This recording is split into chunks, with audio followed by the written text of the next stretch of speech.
Hey lovers, the mother here. Welcome to Panic the Mother Loves Company from Panic HQ Ibiza.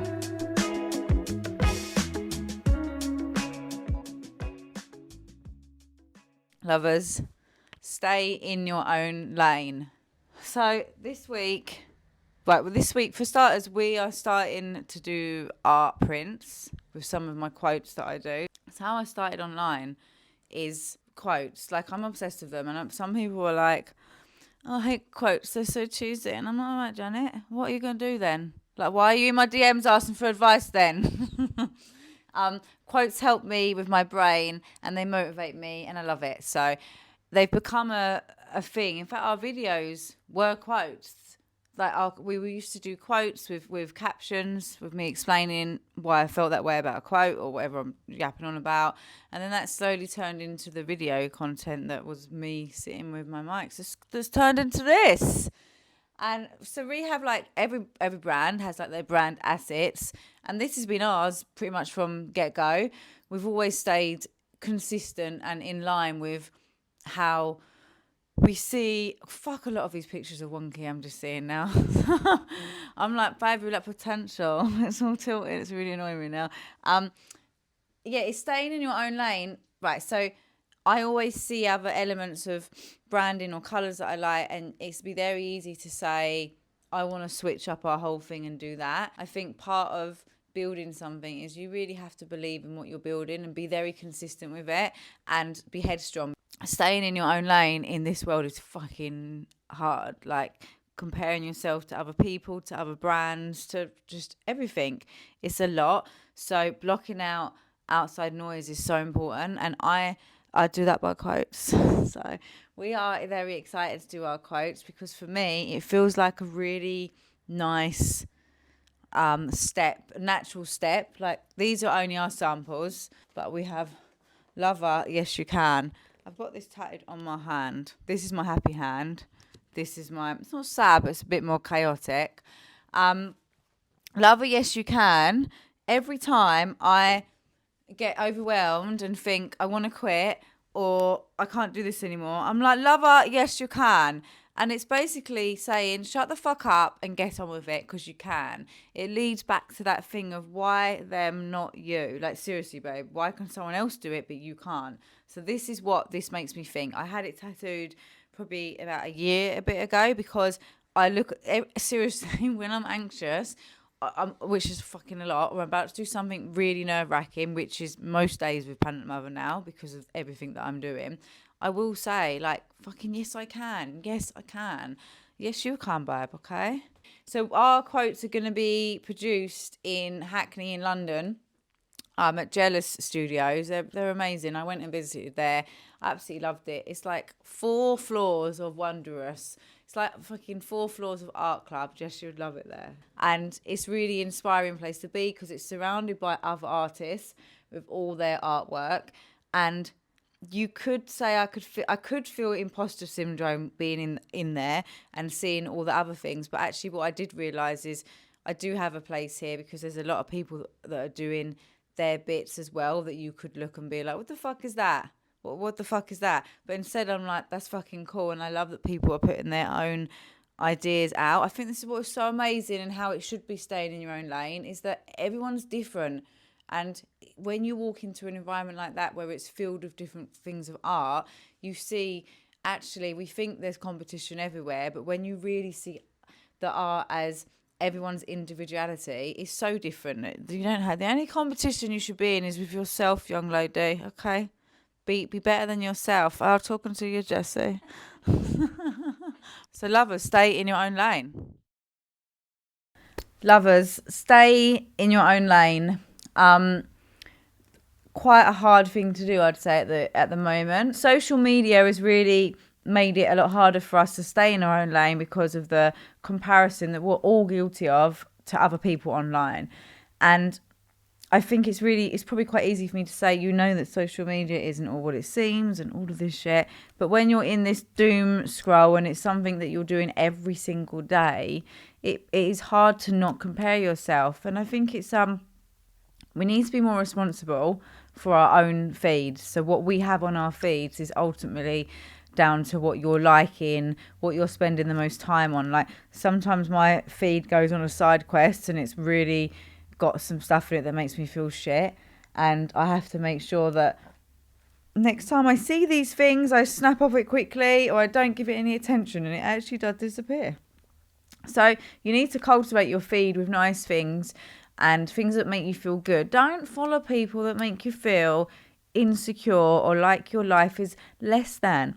Like, how amazing that you have the internet to follow people that can inspire you, can make you laugh, like can like things like literally you can follow anything you want online. So don't moan if your social media is ruining your self-esteem, if you're following things that then make you feel awful about yourself. Like, it's like we're that kind of glutton for punishment, because I do it sometimes and I have to be like, why am I fucking looking at this? Why am I following these accounts? So just make sure that you, like the block button, the mute button, the unfollow button, do whatever to give yourself some peace, and try and have a bit of a reality check with that. It is mostly edited and filtered, and I think you got to be grown up. And I do think people moan a lot about it, but actually social media has some really good things as well, because it is it's bringing communities together, and it's helping people that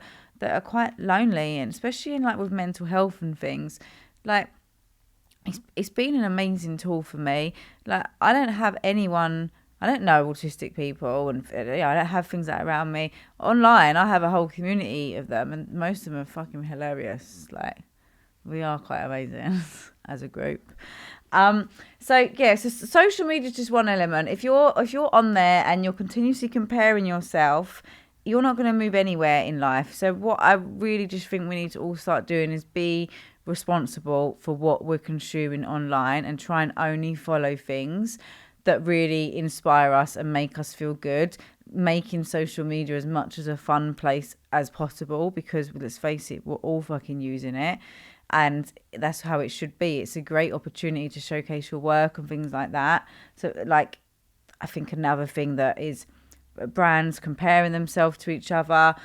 Like, you need to not see things as competition, but more inspiration of where you could get to in life. Like, kind of see it as that, wow, that's possible for me then. If someone else is doing it, then thank God they did it first, because now I can learn from what they've done or the mistakes that they've made. So try and not compare, but be inspired by other people.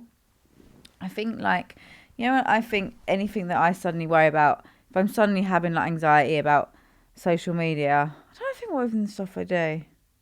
I mean, I don't too much anymore, but that's probably because I do it so much now.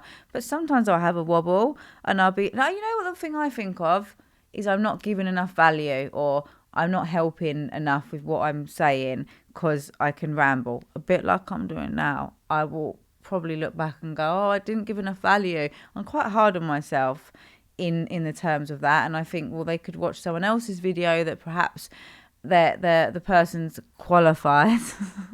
Key point here, but that's me needing to stay in my own lane and remember that what I'm doing is still amazing, and of course I have value, and so do you.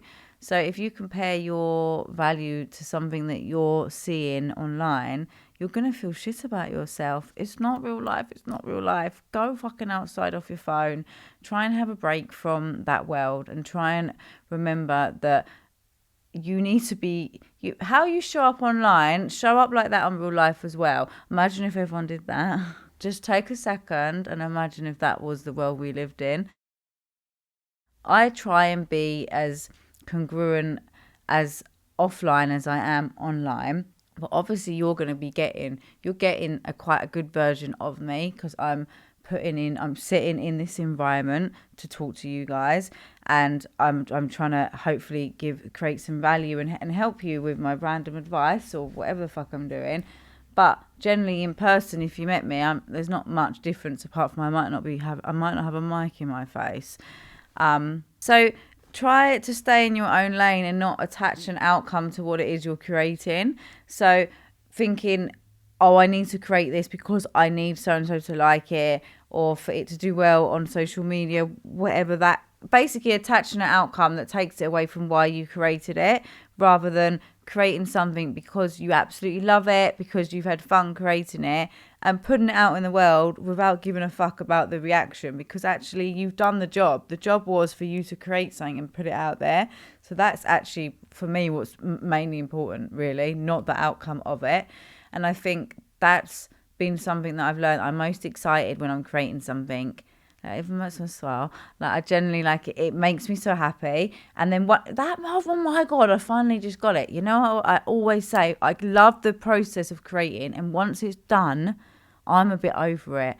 And Jess will say, will you wear this? And I'll be like, I'm fucking bored of it now. I've just realised that's probably what it is. A lot of it is I've enjoyed the process of the creation and I'm not bothered about the outcome. So I make the designs, I love it, I wear it when it's sampling stage and it's new, and then I'm on to something else. And I feel like I've just proven my point to Jess. With the creating thing, so the shoot that we recently done, that's like 6 months of work. That's a whole team. There's so much work that goes into it, and so much excitement. And when you see them images, you're like, oh my god, I'm obsessed with them. Yeah, all my work's gone into it. I've styled the shoot. It's been a huge thing. We've had everyone involved in it, and then it doesn't do well on social media.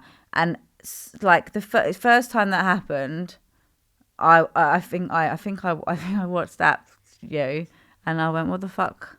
I don't know what I said. It was something like, what the fuck is happening? Yeah, I am Instagram prison, and I couldn't understand it because I was like, but look what I've done. And that's a prime example of, really, look what I've done. Who gives a fucking fuck if it gets likes on Instagram or if it does well? Because then the next thing I posted was me yapping straight up again. It's telling me I'm in the wrong industry, alarmingly. It's giving, quit your day job, go full-time video. Which, by the way, we do discuss this. I love doing video content, I really do. But I guess so it's learning all the time to not attach that kind of like, the reward shouldn't be what other people think of it. It should be just that I created it, amazing, and now that's done and that's it.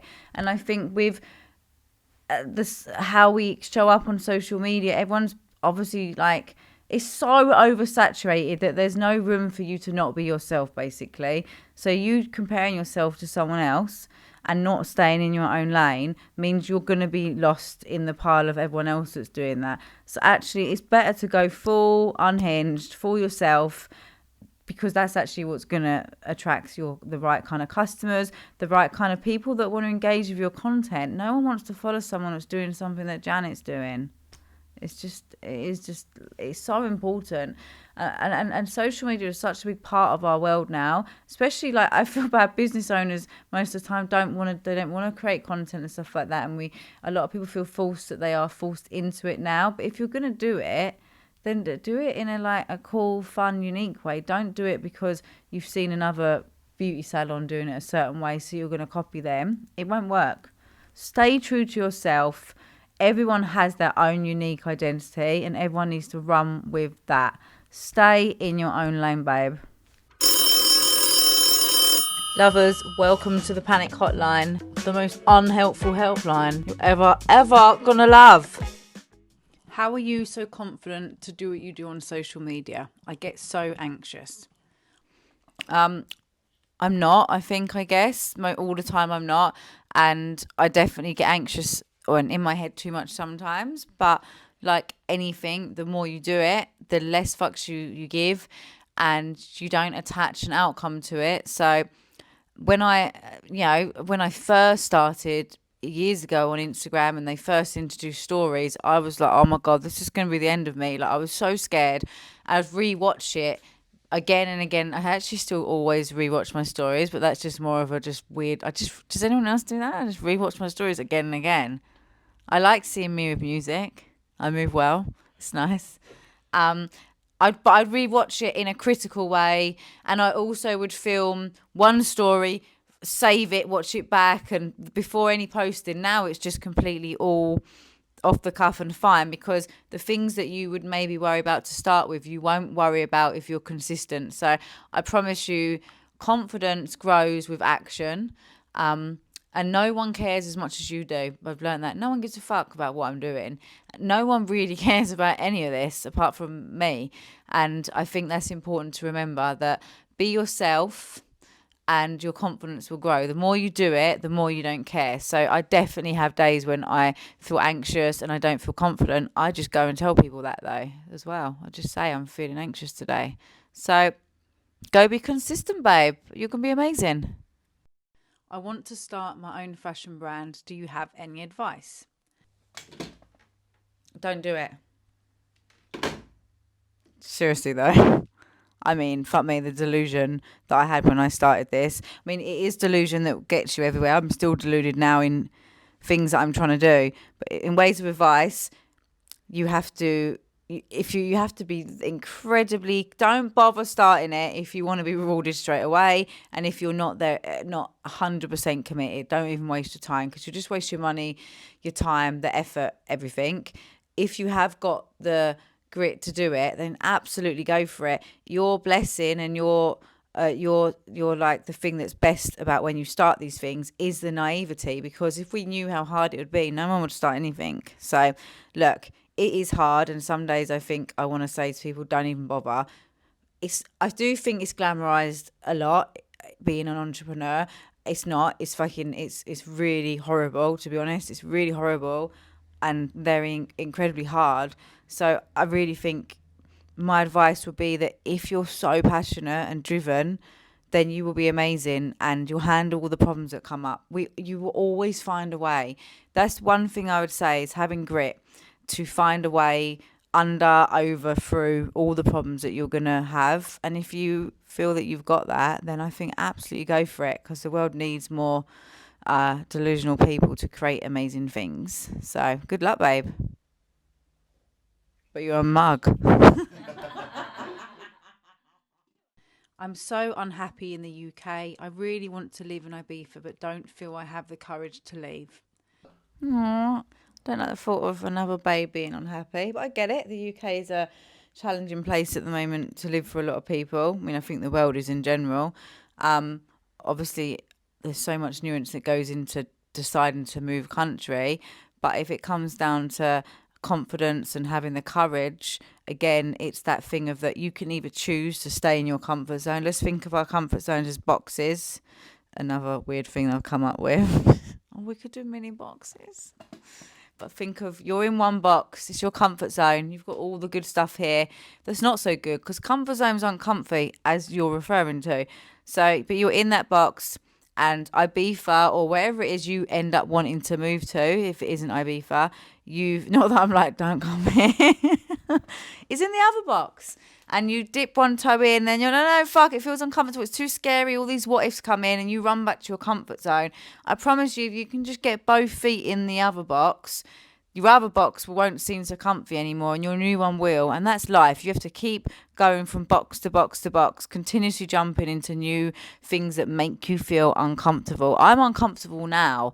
A lot of the stuff I'm doing makes me feel uncomfortable, but you do it anyway. And I promise you, what's on the other side will be so many lessons and a life that you could only imagine about. Like the stuff that I've learned from moving country, it's not even anything to do with living here. It's just the person I had to be to move country with 3 young children has given me so many skills, and I'm really proud of myself for that. So I think you've just got to keep going, babe. Be okay with feeling uncomfortable and just go for it. And good luck on moving.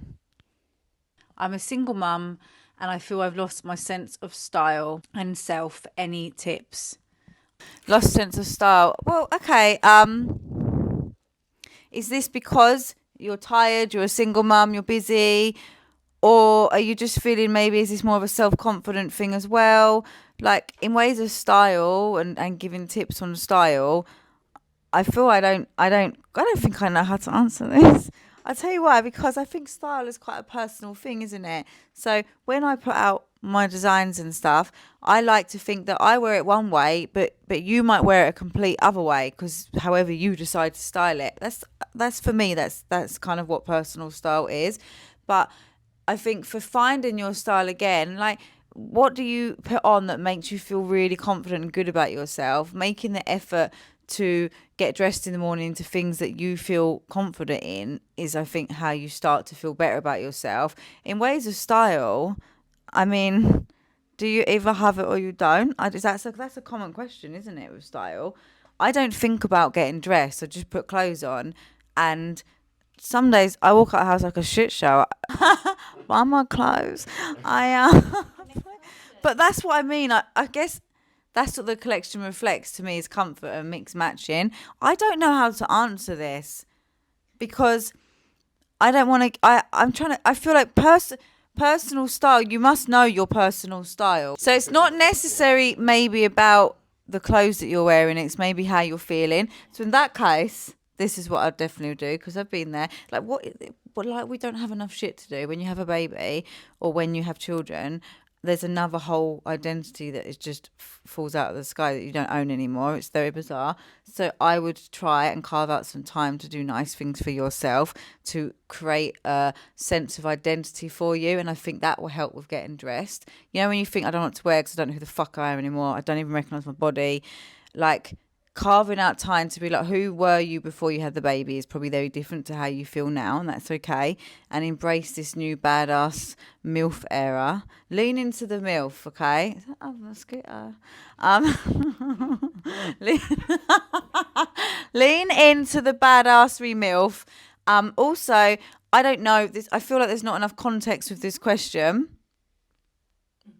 But what I will say is, I don't know what this context is given, but try and carve time for yourself, for self-care things that make you feel good. See if you can go out with your friends for walks, for coffees. Come out of mum mode and come into I don't know your name, Sheila mode.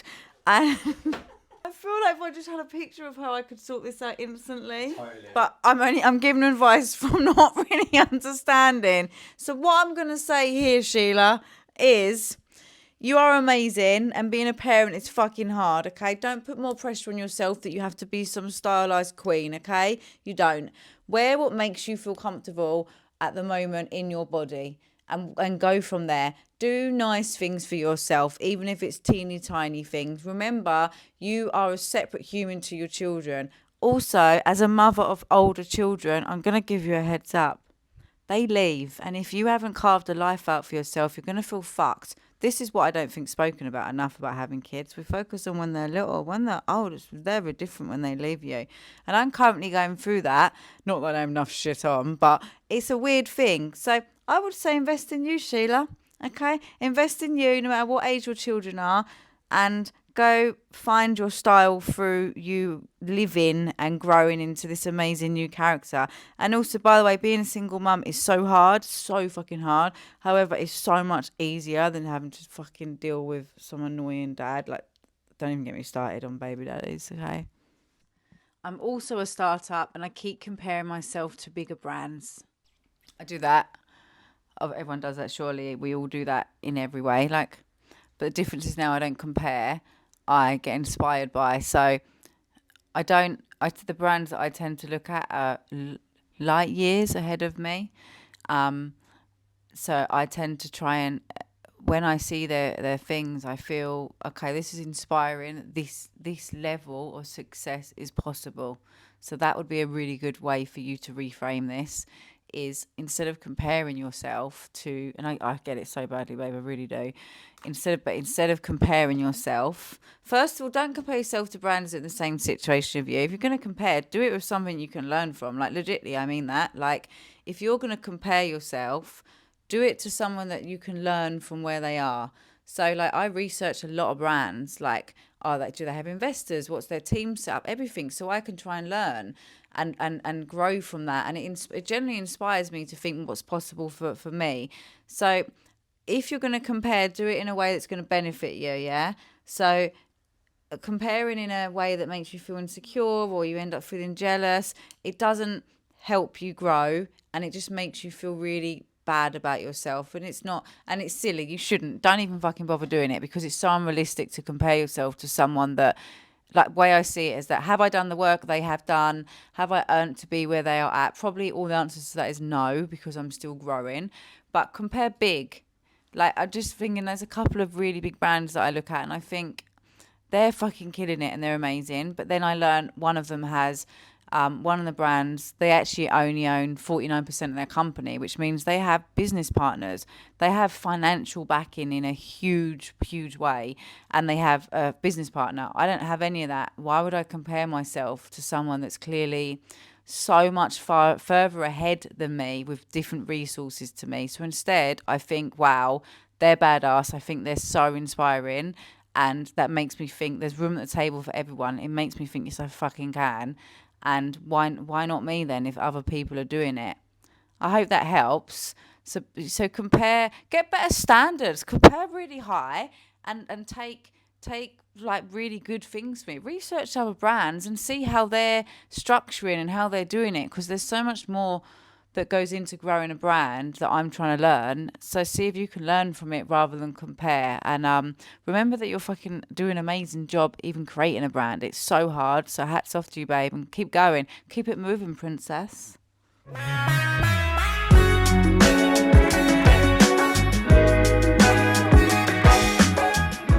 Lovers, thanks for being here. Send in your unhinged dilemmas to the Panic Hotline. Support us by subscribing and sharing.